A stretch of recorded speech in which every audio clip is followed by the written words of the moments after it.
오늘 요시야가 되살린 6월절이라는 제목으로 말씀을 나누고자 합니다. 오늘 함께 읽은 이 본문은 구약 성경에서도 이스라엘 민족의 역사를 써놓은 그 책이 있지 않습니까? 그 역사서 중에서 아주 중요한 사건을 다루고 있습니다. 6월절 이야기를 오늘 좀 할 텐데요. 그 시작을 하면서 먼저 양 이야기를 하나 좀 하려고 합니다. 성경에서 양 이야기는 굉장히 중요하죠. 창세기 22장에 보면 믿음의 조상이라고 하는 아브라함 이야기가 나오는데요. 그때 우리가 잘 아는 이야기가 있습니다. 아브라함에게 하나님이 독자 이삭을 데리고 가서 번제로 드리라, 그런 장면이 있지 않습니까? 여러분 생각해 보십시오. 아들을 정말 어렵게 낳은 아들인데, 심지어 그 아들을 통해서 대대손손 자손이 있게 하겠다고 하시면서 주신 그 아들인데, 그 아들을 번제로 드리라고 그렇게 하나님이 요구를 하셨어요. 말이 되는 겁니까, 여러분? 말이 안 되죠. 정말 말이 안 되는 일입니다. 그러니 그 하나님으로부터 그 말씀을 들은 아브라함이 밤잠을 잤을까요? 제대로 못 잤을까요? 너무 당연하죠. 밤에 잠이 안 왔겠죠. 출발해야 되는데 어떻게 아들을 번제로 드리라고 하냐? 하나님이 줬다가 이렇게 뺏는 게 어딨냐?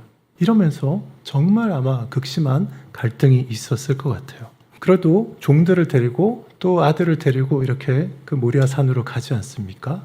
갑니다. 이렇게 며칠 가다가 종들은 두고 이제 산에 아들과 함께 이삭만 데리고 불과 그리고 장작 같은 거, 그런 거 가지고서 이제 올라갑니다. 아버지가 엄청 고민하고 있겠죠. 이게 도대체 어떻게 된 상황이냐? 정말 이 아이를 내가 번제로 드려야 되냐? 하나님이 왜 이러시냐? 사람을 인신 제물로 바치는 거는 하나님이 기뻐하시는 그런 일이 아니고 금지하는 게 분명한데, 도대체 나한테 이걸 요구하는 게 이게 무슨 영문이냐? 그렇게 고민하면서 갔을 거예요. 그런데 옆에 있는 그 자기 아들한테는 그 얘기를 아들한테 물어볼 수도 없잖아요. 이런 난처한 상황을 지금 아브라함이 당했습니다.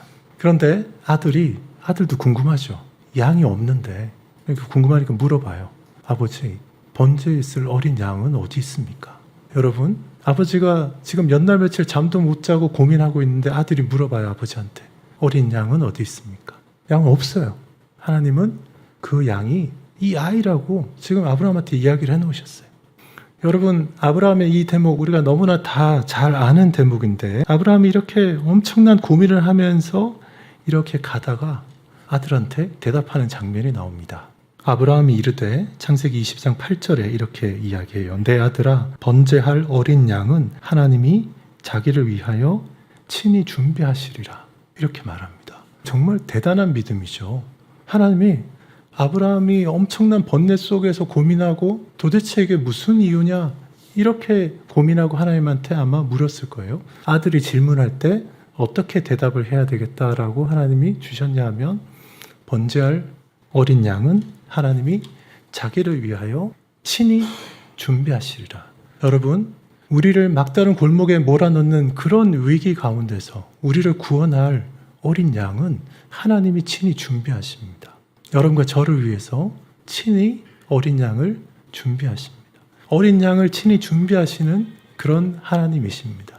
왜 그러신지 몰라도 하나님은 어린 비둘기나 어린 닭이나 어린 개가 아니라, 또는 어린 고양이가 아니라 어린 양을 하나님은 좋아하셔요. 요즘 보면 개도 많이 키우고 고양이 집사도 많은데 하나님은 어린 양을 좋아하십니다. 성경의 기록 중에 제일 처음 제사 드린 기록이 나오죠. 카인과 아벨이 제사를 드리는데 하나님이 아벨의 제사를 받으셨습니다. 아벨이 뭘로 제사를 드렸습니까? 어린 양으로 제사를 드렸습니다.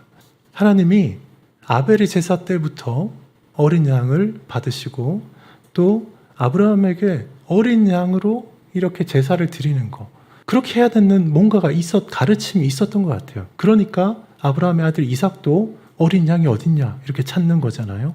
제사는 어린 양으로 드리는 것이다, 이런 어떤 가르침이 있었을 걸로 생각이 됩니다. 하나님은 창세기 3장 15절에서 원시 복음을 계시하신 이후에 제사 제도를 만드시고요, 특별히 어린 양으로 제사를 드리는 것, 이 제사의 방식을 우리를 구원하는 하나님의 계획된 형태로 계속해서 계시하고 계십니다.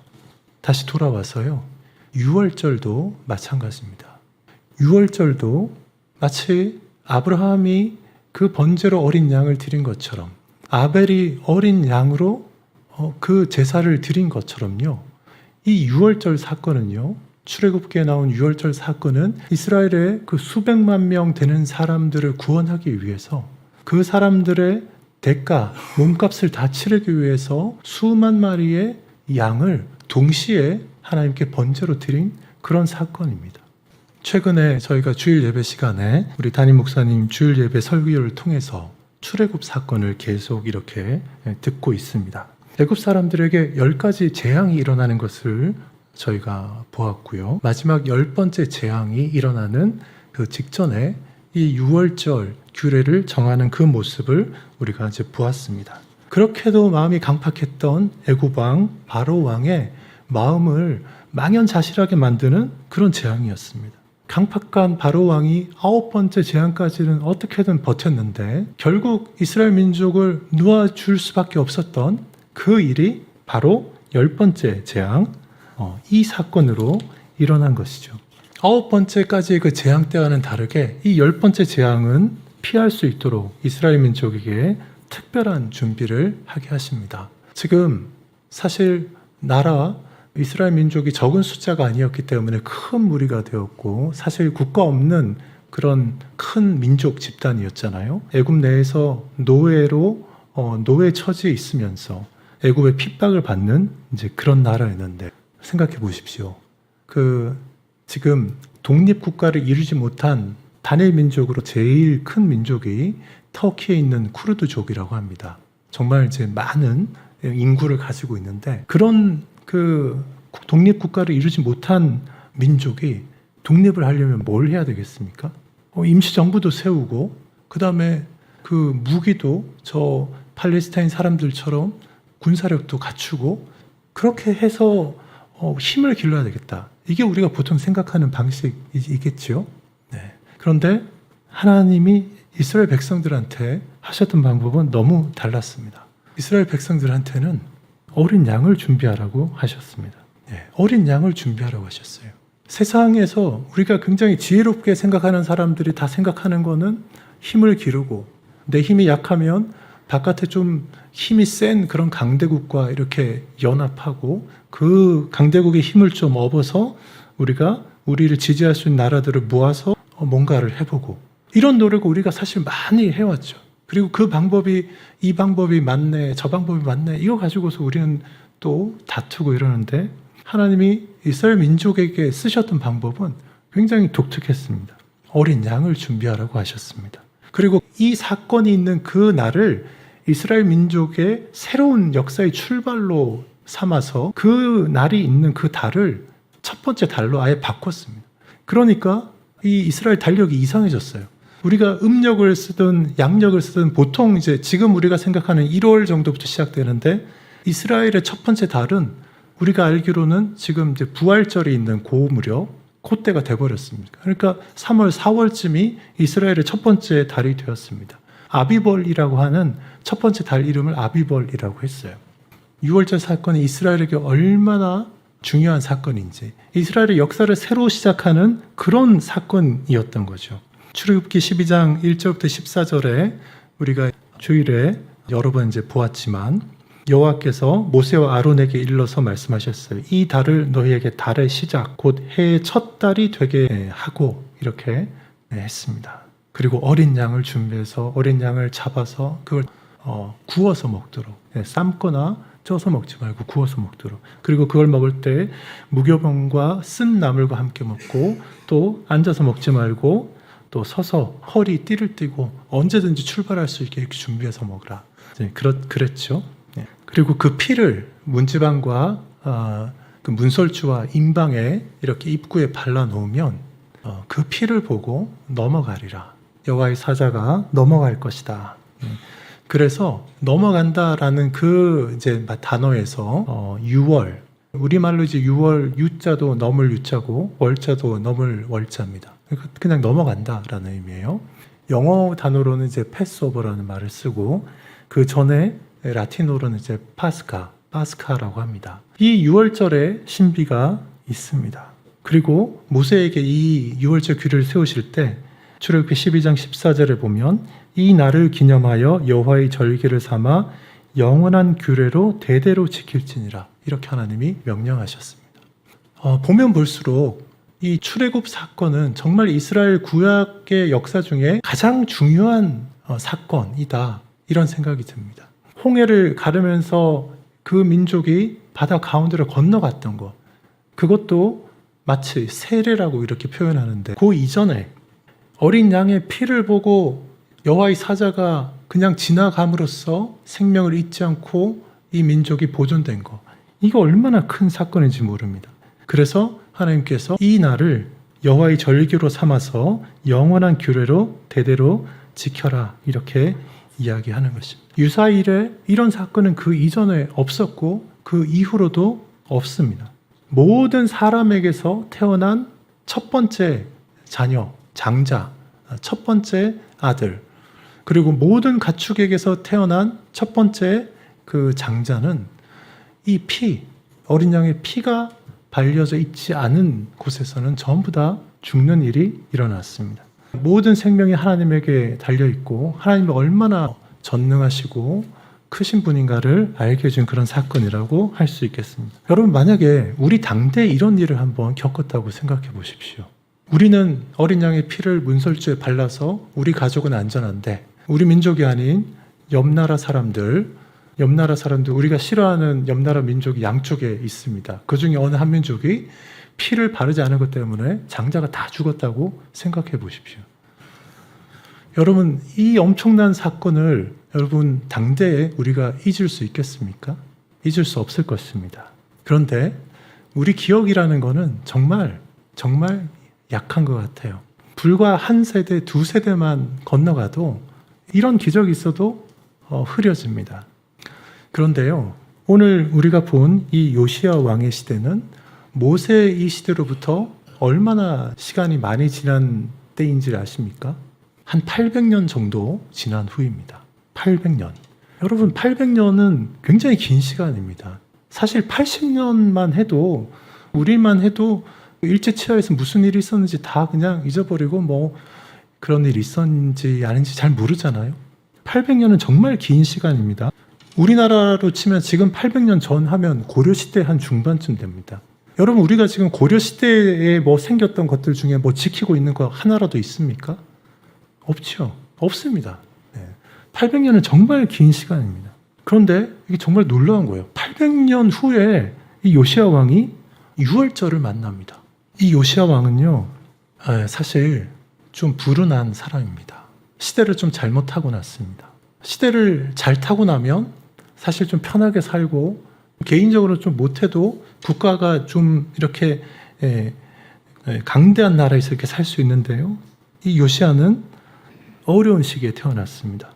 사실 애굽의 노예 생활하다가 이렇게 나왔지만 모세 여호수아 때 이스라엘이 상당히 이렇게 기상을 떨쳤고, 그리고 가나안 땅에 들어가서 이렇게 정복 운동을 하고요, 그리고 사사시대가 되었고, 그리고 다윗이 나와서 통일 국가를 이루고 다윗 솔로몬 때 최강 대국을 이루지 않습니까? 그러고 나서는 이스라엘 그 국가가 계속 이렇게 내리막길을 갔습니다. 네, 계속 내리막길을 갔어요.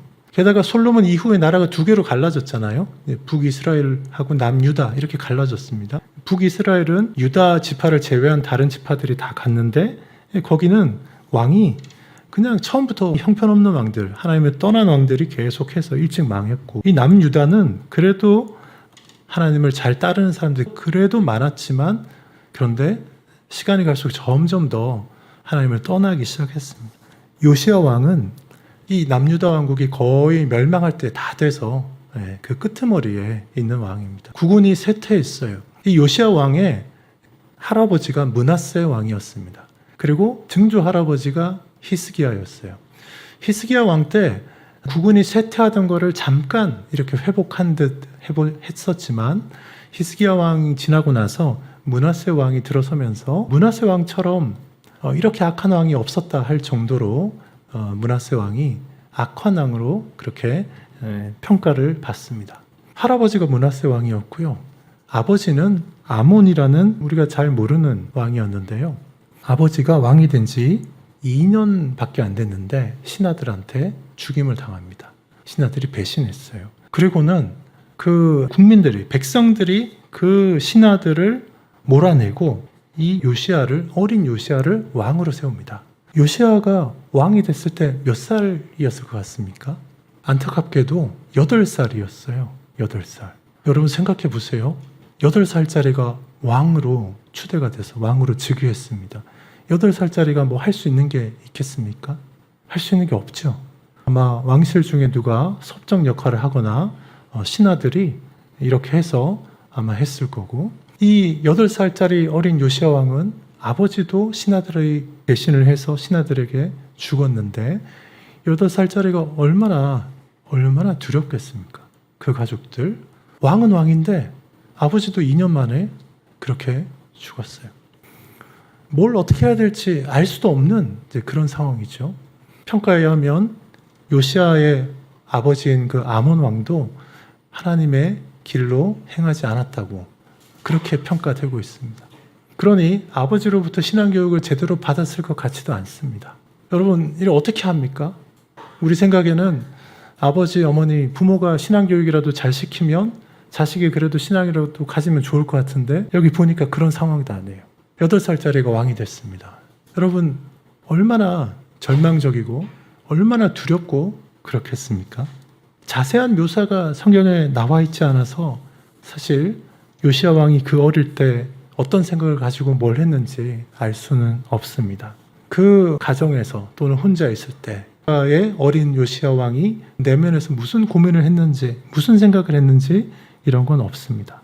그런데 놀라운 기록이 있습니다. 오늘 우리가 읽은 본문의 그 앞장에 34장 3절에 보면 아직도 어렸을 때 곧 왕위에 있은 지 8년에 8살에 왕으로 즉위했는데요. 왕이 돼서 이제 8년이 됐을 때, 그러니 이제 8살 때 즉위해서 횟수로 8년이 되니까 15살, 중3 나이쯤 됐을 때, 그때 그의 조상 다윗의 하나님을 찾고, 이런 표현이 있습니다. 짧은 몇 문장 안 되는 표현이지만 이 요시야가 자기 조상 다윗의 하나님을 찾았다, 이렇게 되어 있습니다. 얼마나 뭔가를 제대로 교육을 받아서 그랬는지는 모르겠어요. 그러나 분명한 것은 자기 조상 다윗의 하나님을 찾았다. 일단 방향이 옳았다라는 겁니다. 바알과 아세라 이런 거 섬기지 않고요. 자기 조상 다윗의 하나님을 찾았다, 이렇게 되어 있습니다. 15세 때. 그리고 즉위한 지 제12년에는 유다와 예루살렘을 비로소 정결하게 하여, 이렇게 표현이 있습니다. 12년이니까 이제 만 19세쯤 되었을 때 유다와 예루살렘 지역을 정결하게 하는 작업을 했습니다. 나름대로 뭔가 거룩하게 해야 되겠다, 우상 숭배를 하지 않고 하나님 앞에 정결하게 해야 되겠다, 이런 생각이 있었던 것 같아요. 15세 때 다윗의 하나님을 찾았고 19세 때 유다와 예루살렘을 정결하게 했다는 겁니다. 정결하게 했다고 하는데 이게 뭘 했다라고 하는지 34장 그 뒷부분 4절에서 6절에 보면 있습니다. 아버지 때에, 그리고 그 할아버지 때에 만연했던 바알의 제단을 헐어버렸다. 또 태양상들을 찍어서 없애버렸다. 아세라 목상들과 각종 우상의 조각과 조형물을 가루로 만들어버렸다. 이방 제사장들의 뼈를 제단 위에서 불살라버렸다. 그리고 그 일을 예루살렘뿐만 아니라 예루살렘 사면의 므낫세, 에브라임, 시므온, 납달리 지파의 그 땅들, 사면 황폐한 성읍들에서도 그렇게 했다라고 기록되어 있습니다. 정말 나름대로 열심히 한 것 같습니다. 아몬 왕 아버지, 므낫세 왕 할아버지 때 볼 수 없었던 신상을 파괴하고 우상을 몰아내는 그런 일을 했습니다.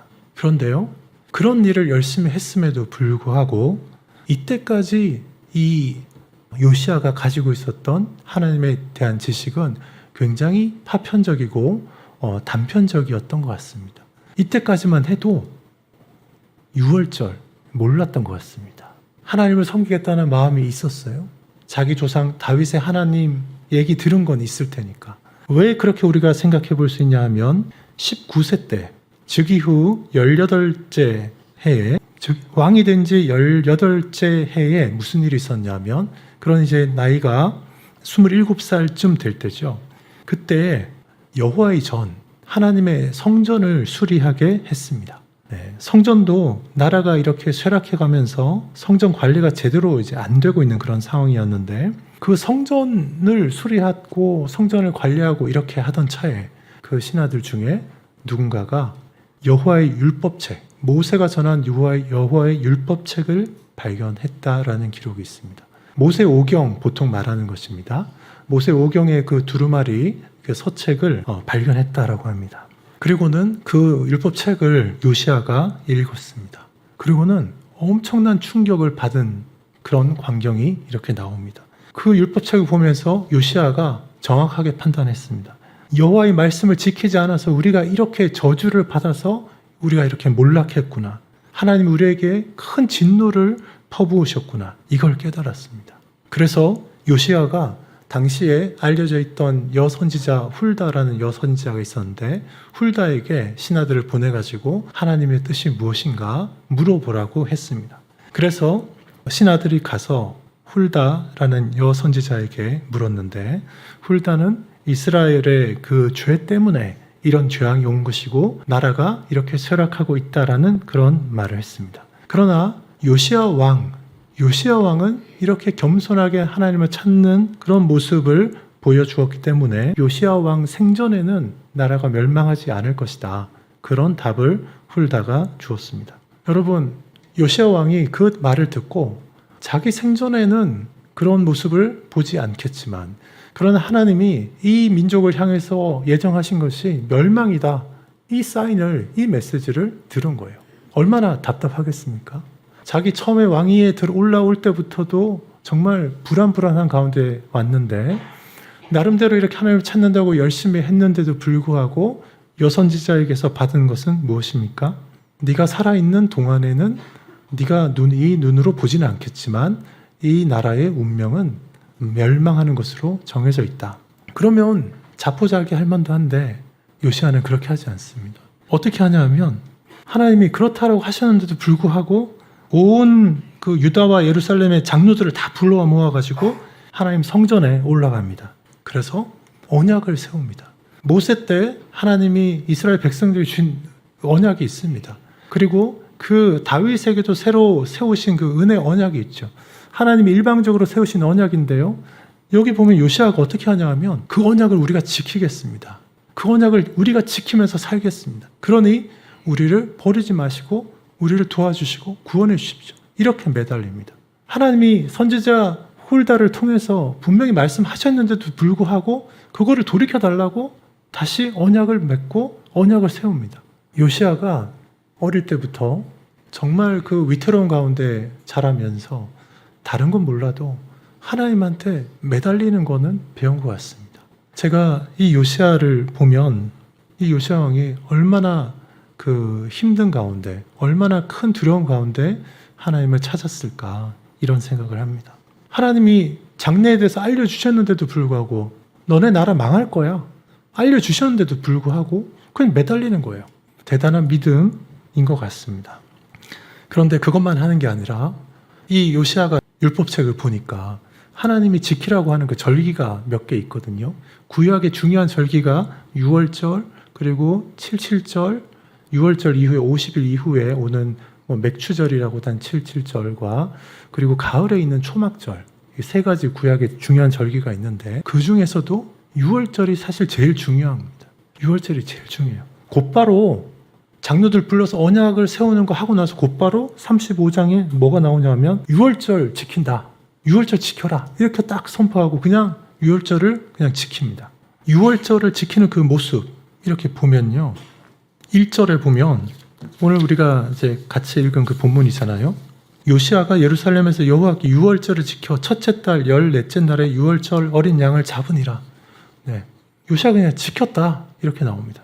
왕이 제사장들한테 직분을 맡기고 격려해서 직무를 수행하고 하고 또 레위 사람들한테 제사장과 레위 사람들이 이 역할을 해야 되니까요. 역할들을 다 나누어 가지고 이거 해라. 이걸 딱 해버립니다. 다윗의 글과 솔로몬의 글을 준행해서 그 레위 지파 족속대로 반열을 따라서 스스로 준비하라. 이렇게 하니까 질서대로 이렇게 쫙 합니다. 왕이 마음 먹고 하자고 하니까 6월절을 이제 대대적으로 지키게 되었습니다. 얼마나 하나님 앞에 간절한지 그 마음이 그대로 드러나는 것 같습니다. 6절 마지막 부분 6절에 보면요.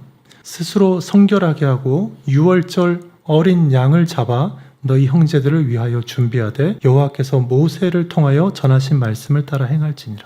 유월절 어린 양이 필요하다라는 거 이렇게 이해하고 있는 겁니다. 하나님이 유월절이라는 이 놀라운 사건을 일으키시는 크고 능한 능력이 있는 분이다라는 것도 알지만요. 유월절에 어린 양이 필요하다라는 거 알고 있는 겁니다. 우리가 유월절에 나는 베지테리언이기 때문에 각종 좋은 야채 가지고 나가야지. 이거 안 됩니다. 하나님이 정해놓으신 걸로 가야 되죠. 어린 양을 가지고 나가는 겁니다. 우리는 이제 종종 세상의 이 지식을 가지고 내가 생각하기에 좋은 거, 이게 좋으니까 이걸로 해야지 이렇게 생각하는 경향이 있는데 하나님이 정해놓으신 게 있습니다. 그리고 그게 율법책에 있기 때문에 그걸 딱 지켜서 나가는 것이 필요합니다.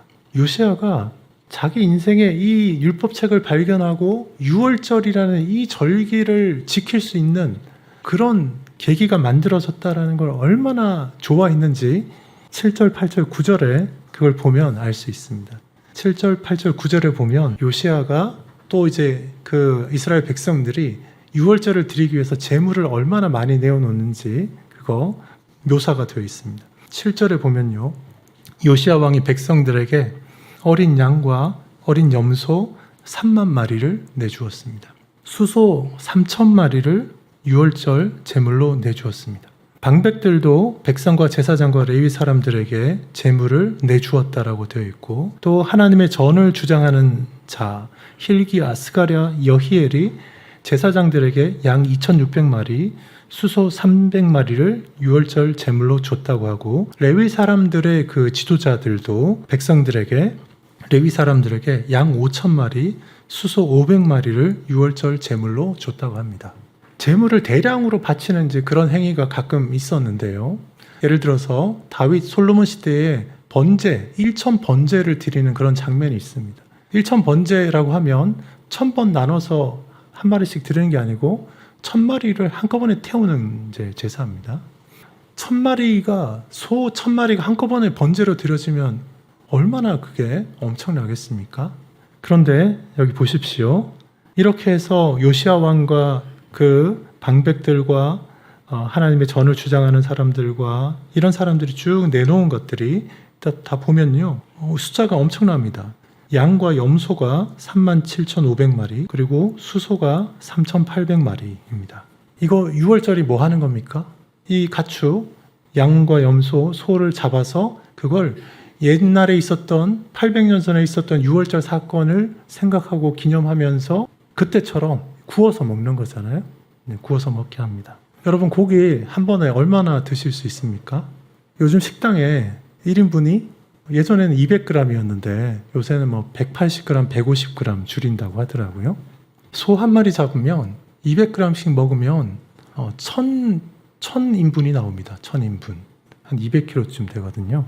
그리고 그 염소 좀 큰 거 잡으면 그게 한 125인분 정도 나옵니다.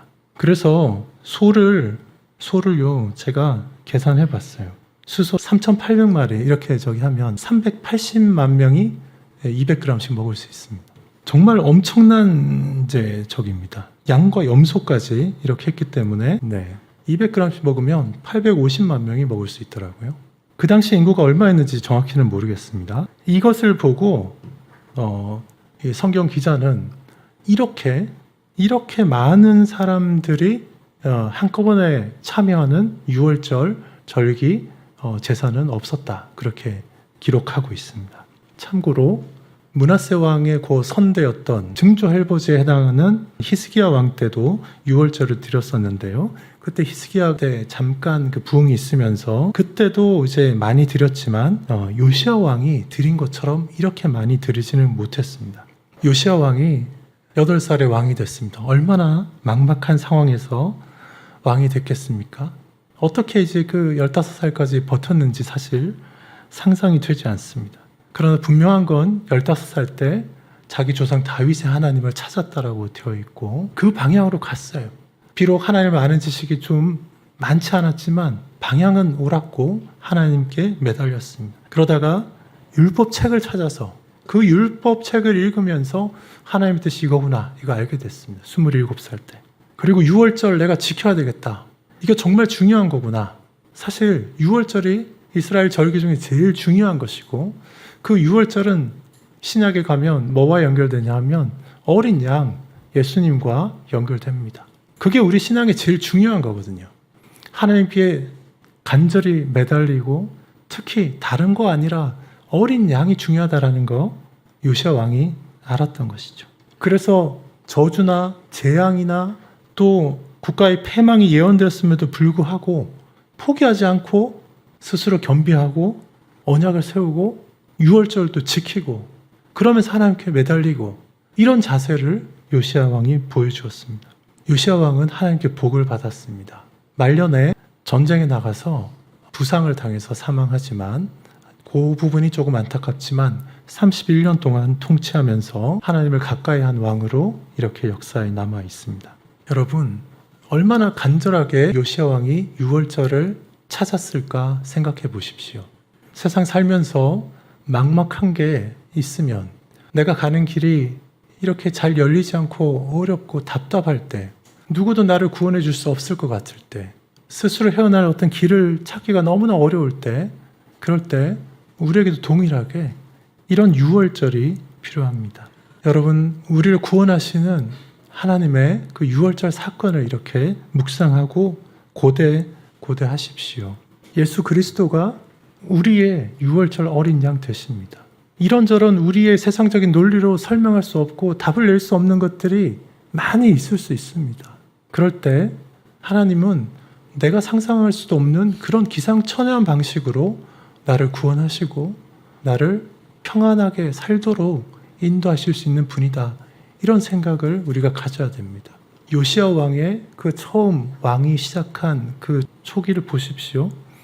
얼마나 암담하고 어려운 상황인지 모릅니다. 그런데 요시야 왕은 성공했습니다. 이 비밀이 우리에게 있습니다.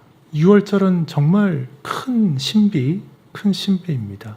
어린 양의 그 피가 도대체 어떻게 사람을 구원하고 이 민족을 구원하고 인류를 구원하는 그런 힘이 있을까요? 우리가 다른 어떤 것으로도 그 일을 할 수 없는데요. 어린 양의 피가 그걸 합니다. 우리가 직접 적용할 수 없는 그런 상황들이라 하더라도 막막해서 우리가 어떤 답도 찾을 수 없는 그런 상황에서라도요. 우리가 신앙을 가지고 요시야 왕처럼 이렇게 하나님께 나가면 하나님께서 우리의 길을 열어주시고 우리에게 평안을 주실 것입니다.